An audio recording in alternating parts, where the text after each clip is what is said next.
lipstick to a poor person, but you can to a rich person.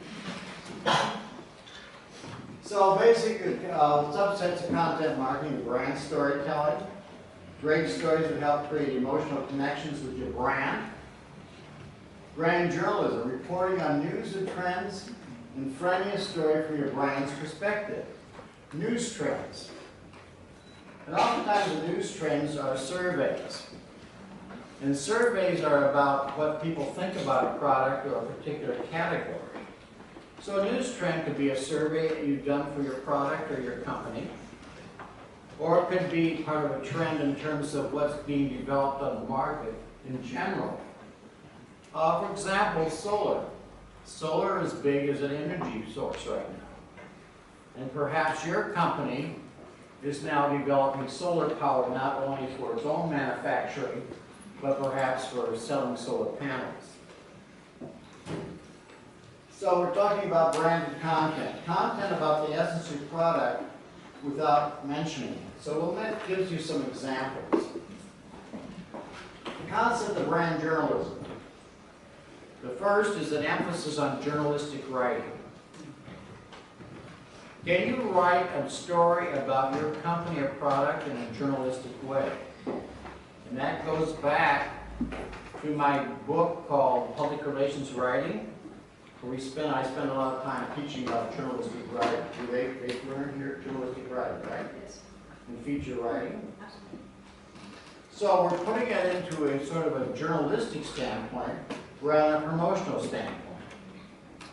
The focus is on audience needs and interests instead of the brand's objectives. 10 ways you can use strawberry jam on your toast. Because a lot of this stuff is like 10 tips, 10 ways to do this, or 10 ways that you can benefit from using this particular product or brand in a certain way. So we're talking about giving the consumer information that they can use the product in different ways and how they do that. Less emphasis on promoting products, more emphasis on developing brand. And the whole idea of the new marketing diagram is that it's easier to generate, brand is not easier, but it's better to generate brand loyalty for continuing sales of a product than it is to just market a product in general. Because if I can generate brand loyalty, and this is what Coca-Cola does. You have Red Bull here? Yes. Red Bull is popular yet? Yes. Quick energy drink, right? I was at a conference in Riga last year. It was a weekend conference of public relations students out in tents. And all the students at 8 o'clock in the morning drinking Red Bull so they recover from their hangover. So I don't know if it works for hangovers or not. But anyway, Red Bull basically is generating brand loyalty. Because if you continually use Red Bull, it's a better sell than trying to get a new customer, right? So the whole idea of brand journalism is this brand awareness and customer loyalty. We have people in this room that always buy a certain product, right? You have Coca-Cola here yet? How many just drink Coca-Cola exclusively of any other soda? Everyone. That's brand loyalty, right? You don't look at other products, you drink Coca-Cola. Well, for my standpoint, Coca-Cola, if you're a brand loyalist, I can sell multiple, right? All right, in sum, many organizations using strategic brand journalism and content marketing to create news. It essentially benefits the audience rather than purely informational, promotional. So remember, hype is out. You've got to provide information that's real. You've got to provide information that's informative. And you've got to provide information that the customer wants, not what you think they want. So the new emphasis, the new public relations is what the public wants to hear or wants to know, not what you want to tell them. And that's a very hard concept for your bosses or your management to know. They want to hire you to say, I want you to tell my customers this.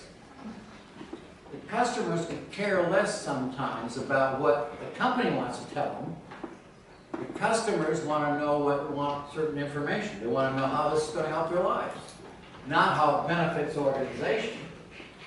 And I think executives are very short-minded. Says, I want you to tell the audience that I'm the best director ever. Well, I just don't care. So basically, why brands use content marketing? You notice that brand awareness is the primary reason. Second is to gain customers. Third is to generate leads for more sales. And the other one is maintain existing customers. It's better, marketing-wise, to maintain a customer than it is to get a new customer. Much easier. All right, so they effectively reach the consumer. 7 out of 10 consumers prefer to learn about a company through content rather than ads. So advertising is not very popular anymore. It creates awareness, it's still used. But companies that are looking at an investment, because public relations and marketing costs money, advertising costs money, companies are saying, organizations say, advertising is getting too expensive. How can I more effectively reach my audience at a lower cost? Because remember, when you work in public relations or marketing, you have to justify your budget.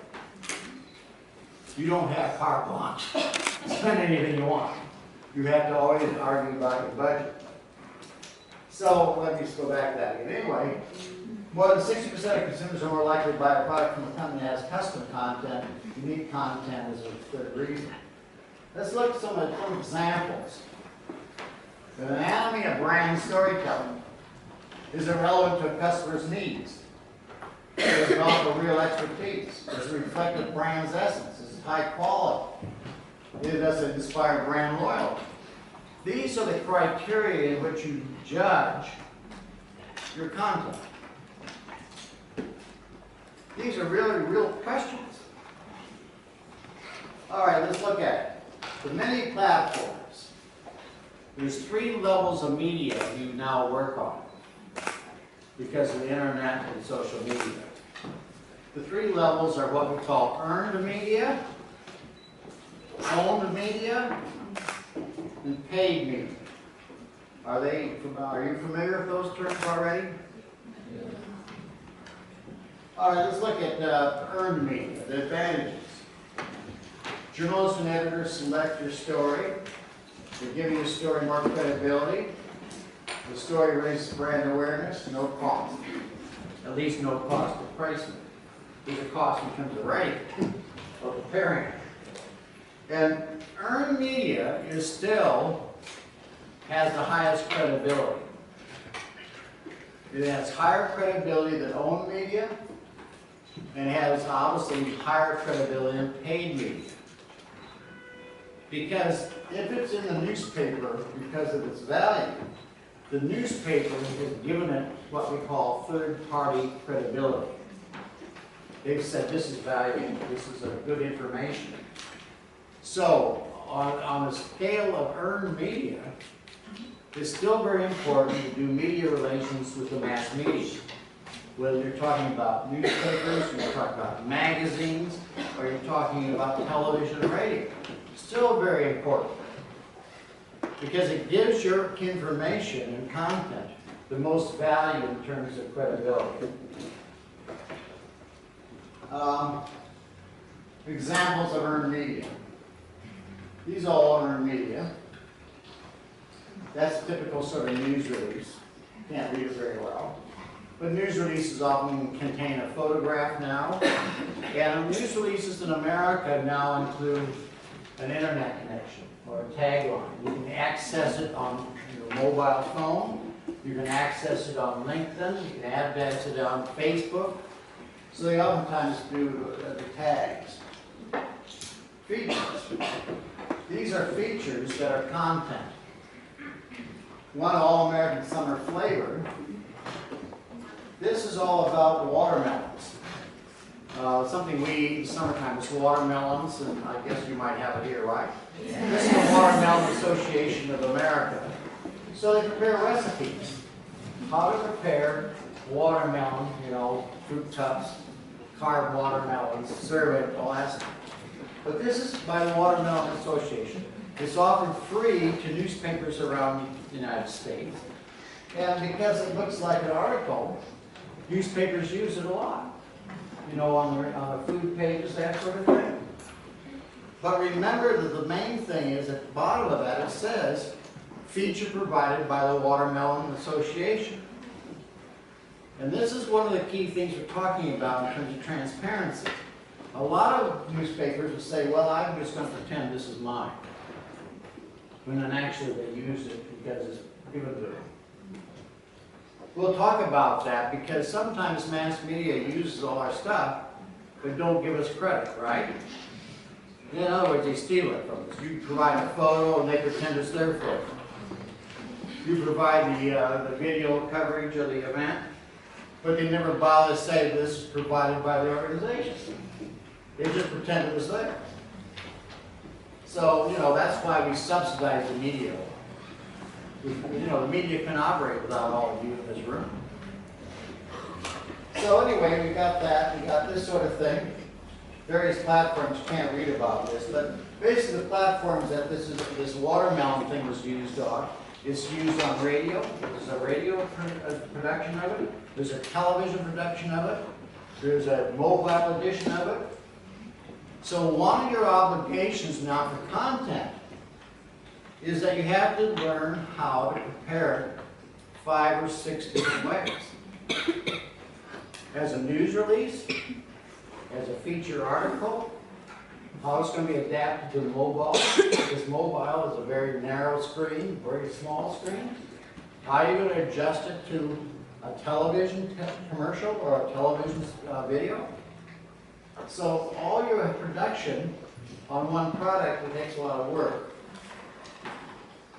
So news conferences are often used. That's, again, generating news conferences. This is the 40th anniversary of a Cuban restaurant in Miami. Media interviews. You're still doing media interviews, right? You're trying to get on. In the country of Georgia, where I was doing some State Department work, the television stations had a great idea. If you wanted to have your CEO or your person on television as an interview, they had a rate sheet. So a 5-minute interview was X dollars, and a 10-minute interview was X dollars. But they never announced to the audience that people were paying for these interviews. So one of the things we have to talk about in the former Soviet Union and other countries in Eastern Europe or Central Europe was this old relationship about paying for things. You know, you had to pay for coverage or had to pay for placement. We'll talk about that. Owned media. These are all the owned media that you can access. Now, some of this is called, some organizations call it shared media too. Because Facebook, for example, may be shared. But anyway, we're calling it basically owned media. And so when you're looking at your content that you're developing, you have to decide which one of these is the best way to represent that story or that content. Now I'll give you some examples. Website is the front door to your organization. Would you agree that basically all organizations, their front door is their website? And as you look at websites, you wonder what's behind the door when the door looks so bad, right?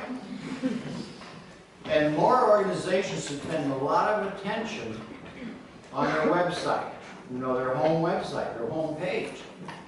Because in a fraction of a second, you decide whether you're going to open that website. Because you do your Google search, right? or whatever, you get 10 sites. And if you go to it and you can say, this looks terrible, I can't navigate this. Or if the links are terrible, you're going to say, this is a waste of time. And too many organizations don't pay enough attention to a well-designed website. Now, you may not know how to do a website when you design it, but you should be smart enough to hire somebody that can do it. One of the most important functions you can serve in marketing and public relations is that you're the one that employs specialists to do the website, to do the videographing or whatever you need to do. You're not one of the experts. You're the managers. So your skill must be about managing communications.